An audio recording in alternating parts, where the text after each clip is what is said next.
Wow, music. I love music. Music is a wonderful thing. It's one of the most important inventions in human history. It brings joy, it makes people think, and it expresses our deepest and most complex emotions. Even the most pessimistic philosopher, Arthur Schopenhauer, believed that music uniquely expressed the essence of life itself.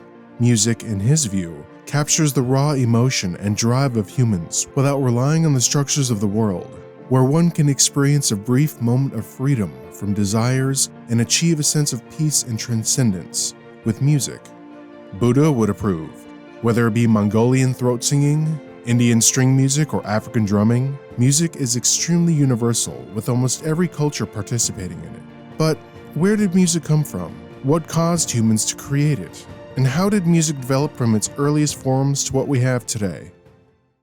Many music scholars disagree on the exact origin of music, with some thinking it came before the invention of language, some thinking it came after, and others who think that they developed together 200,000 years ago. They also disagree on why we started making music. It could have been for religious reasons, mythological, or philosophical reasons.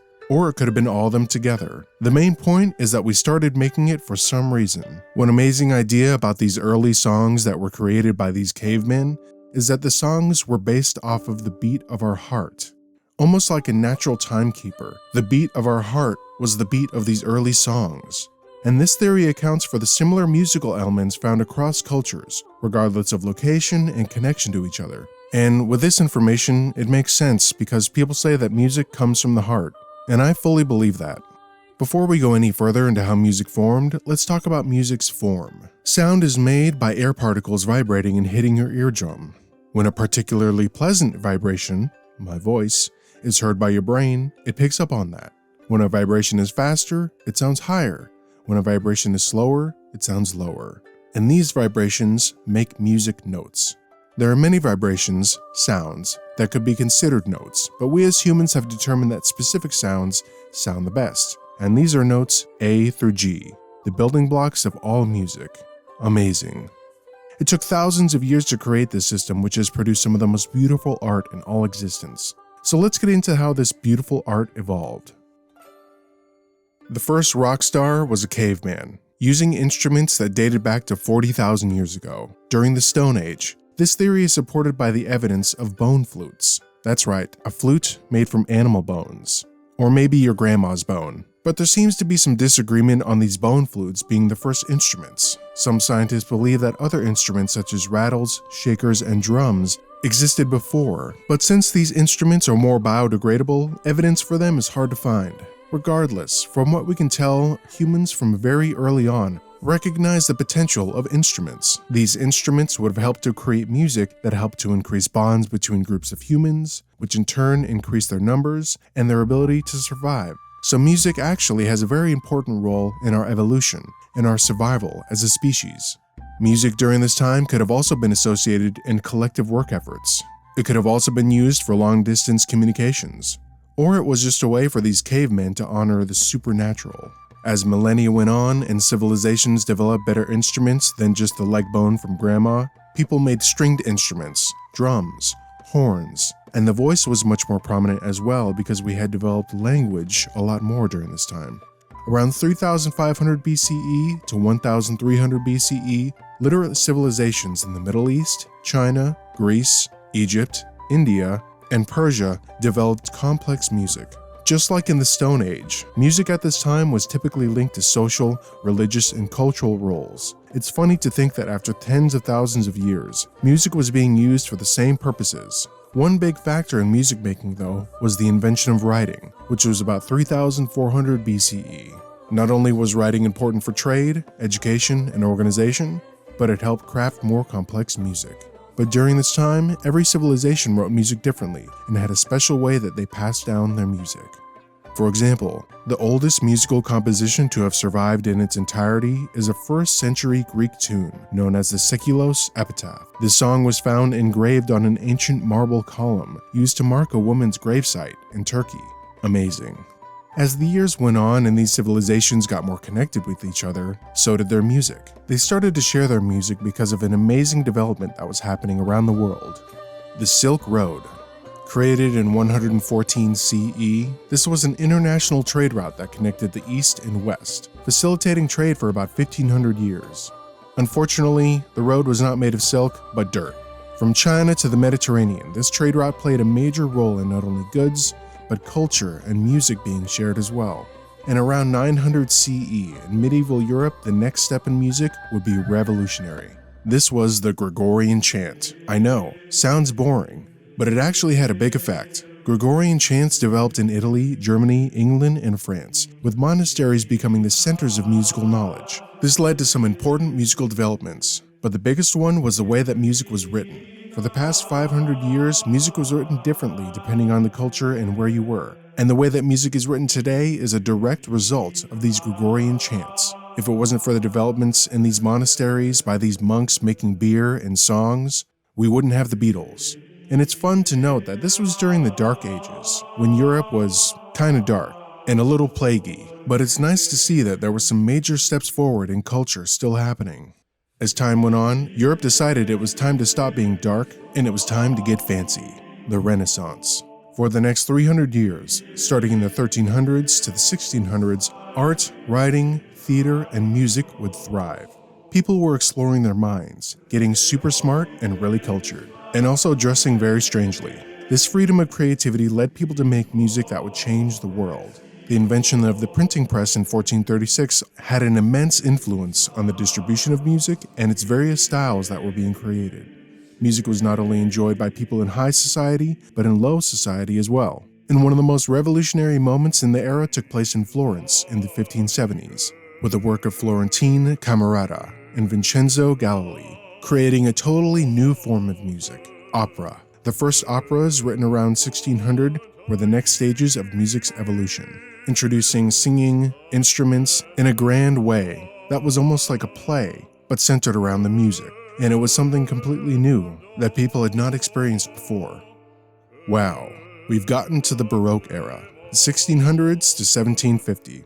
Again, there is too much to say about how revolutionary these times were, but to keep it brief, many composers, for example Johann Sebastian Bach, contributed to the evolution of orchestral music, opera, and the solo instrumental performances. The harpsichord, the mini piano that sounded kind of weird, became a prominent instrument, and this led to the classical era from 1751 to 1889. With more balance in the musical compositions, with composers like Mozart, Beethoven refining symphonic structures and introducing the symphony, string quartet, and the piano sonata as standard forms. A lot of people think that classical music is really dry and meandering, but if you really dig into it, classical music is one of the most beautiful examples of music and how humans can create a complex form of art. A complex form that is almost infinite in the way that it can move and create emotion. I love classical music. It's definitely not my go-to, but I appreciate it for what it is. I could go on and on about how these eras influence modern music with chord progressions, how music still constantly samples classical music, or how these eras shaped film score, as well as the way that music developed around the world at an accelerated pace. But that could be a whole video in itself, so I'll just leave it there. Here is where music really changed though, the introduction of advancing technology to art. The advent of the phonograph in 1877. Basically the first record player at the Menlo Park Labs, Thomas Edison's workshop. Not only that, but the radio, which was invented in 1896, had a profound effect on the sharing of music to the public. This was the first time humans could experience information and music in a completely different way that was wide-reaching. So, we finally made it to the 1900s. You're thinking, wow, we've covered so much. It's gonna get a lot simpler, right? No. Music in the 1900s underwent profound transformations because of industrialization, world wars, globalization, and advancing technology. From 1900 to the 1910s, people were still messing around on the piano, and that got pretty boring after 300 years of its popularity. So the next logical step was jazz, when music started to get a little funky. Originating in African American communities in New Orleans, jazz came around the 1910s, and it was influenced by blues, ragtime, and spiritual slave songs. It combined instruments such as saxophone, trumpet, drums, and the standing bass. This created a type of music that was not only new and totally unheard, but it was an identity for the Black community. and it gave Black Americans a way to express themselves as an outlet for their struggle and a way to create their own culture which had been stolen from them for so long. Jazz had a smooth sound and a style that was free yet haphazard. It's interesting to note that jazz had a major influence from French Impressionism. French Impressionist composers in the late 1800s moved away from conventional song structures and instead focused on creating more adventurous forms. An example of one of these composers would have been Claude Debussy. These techniques that these Impressionists made had a profound impact on jazz, particularly in its development into more improvisational pieces. It's also important to note that because of Prohibition, which consisted of the outlawing of alcohol, jazz was able to be developed and gain its popularity through the literal underground venues called speakeasies.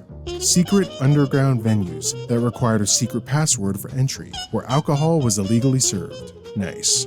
This environment was a great breeding ground for the genre that would become jazz. Just a bunch of free Americans, getting blasted on liquor and listening to jazz in a basement. That was basically the 1920s in a nutshell.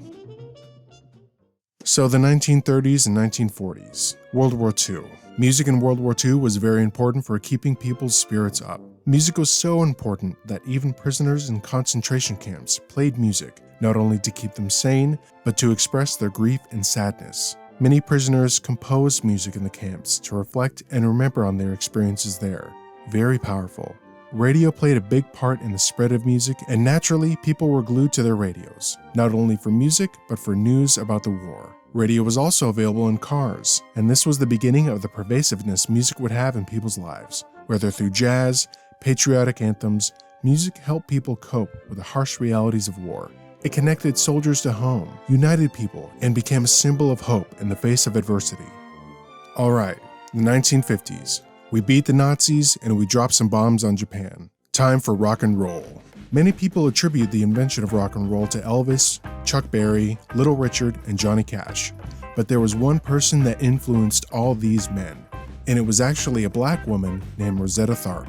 Referred to as the grandmother of rock and roll, she laid the foundation for what would become a whole new genre with her powerful voice and amazing guitar playing. Tharpe was a groundbreaking artist who crossed the boundaries between gospel, blues, jazz, and made early rock music. And her style and stage presence directly influenced the musicians mentioned before, and it's unfortunate that not many people know her. Technology was thriving in the 1950s. Cars, nukes, and the next major technological step in music was the record player in 1949. This allowed people to get the music that they wanted to play, and they could play it as much as they wanted versus having to listen to the stupid radio. Amazing. In the 1960s, music exploded with bands like the Beatles and the Rolling Stones leading the British invasion, reshaping music worldwide. This decade also saw the rise of psychedelic rock inspired by the counterculture, aka hippies, and their experimentation with drugs. Bands like Pink Floyd and The Doors created more complex sounds and even had existential ideas in their music, along with new revolutionary studio techniques, which paired very well with the marijuana and LSD.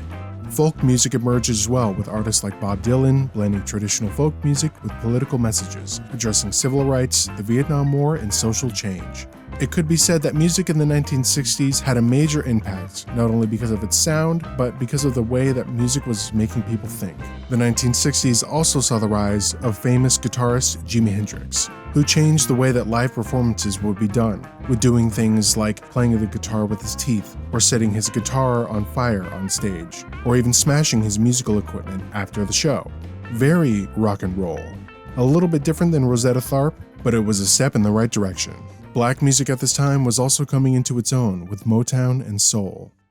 The 1970s brought the rise of disco. Disco became the soundtrack of the nightlife, with things like the Bee Gees and cocaine defining the sound. Another genre that emerged was punk. This was in response to the perceived excess of mainstream rock.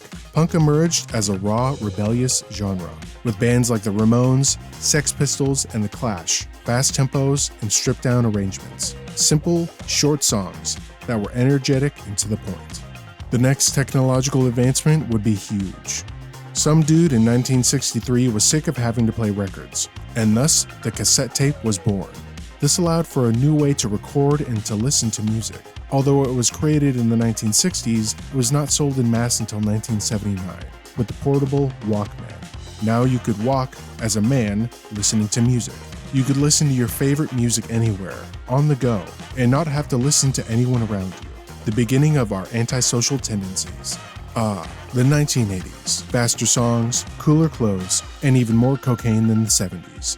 The 1980s saw significant advances in musical technology, with the widespread use of synthesizers, drum machines, and digital effects transforming popular music. Artists like Michael Jackson and Madonna dominated the charts. This was also a revolutionary time for black music as well, because rap was born. One of the first rap songs ever was Sugar Hill's Rapper's Delight. In the late 1970s, it became a huge hit and paved the way for the genre. Rap emerged from the Bronx in the late 1970s and became a dominant cultural force in the 1980s. Rooted in DJing, breakdancing, and graffiti, early hip-hop combined spoken word, rapping, with beats drawn from funk, soul, and electric music.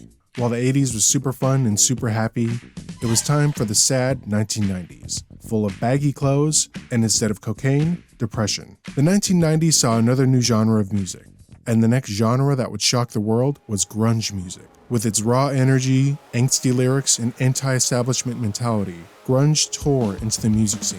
Nirvana was one of the most notorious grunge bands of this time, defining a generation that was upset and confused with the current state of the world. This genre was also closely associated with the alternative rock movement. The 90s also saw the birth of the CD, the compact disc, a new way to store and listen to music on the go, making listening to music and tuning everyone else out even easier than it was before. Bye-bye cassette tapes. Hip-hop, rap, also continued to evolve during this time, with artists like Tupac, Biggie, and NWA shaping the genre. NWA also filled the role of the anti-establishment for the black community because they were very much against police and authority in general, which had not been very favorable to the black community since forever. This era also produced a rivalry between East Coast and West Coast rappers. This created a lot of tension, which actually led to real violence, not only between rappers, but regular people as well. It's amazing to think that music was so powerful that it was creating tension between parts of the country. Electronic music also had its moment in the sun. Originating in Chicago with genres like techno, house, and trance. It gained popularity in nightclubs and raves around the world. Originally, lots of the OG house music was made in Chicago and Detroit by lower-class folk, as well as the LGBTQ community. The first synthesizers and drum machines used were often stolen from music shops, and the people who made this music were listening to 70s and 80s disco and sampling these songs to create the electronic music that we know today.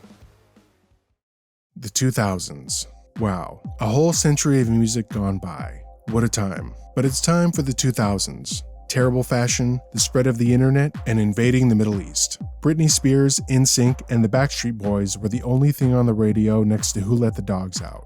This was real pop music. Pop music, or popular music, had catchy melodies, prominent vocals, and highly produced tracks. The early 2000s marked the shift to the digital formats, with the advent of the MP3 player. This was the beginning of the digital age of music. No more tapes, no more CDs, just computer files downloaded onto a little machine that you could plug your headphones into. This led to the invention of the Apple iPod and Apple's dominance over the technological world.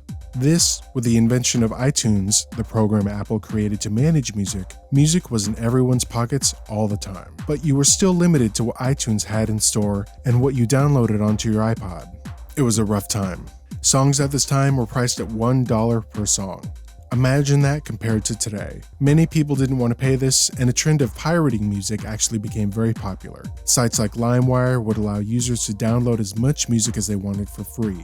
And this would be the beginning of an even more complicated relationship between the musicians, the record companies, and the consumer. The relationship was already strange, considering that record companies had a lot of power over musicians and the consumer, but now the record companies had more to deal with. But despite all that, the music world would continue its trend of transforming and morphing at a very fast pace around the world.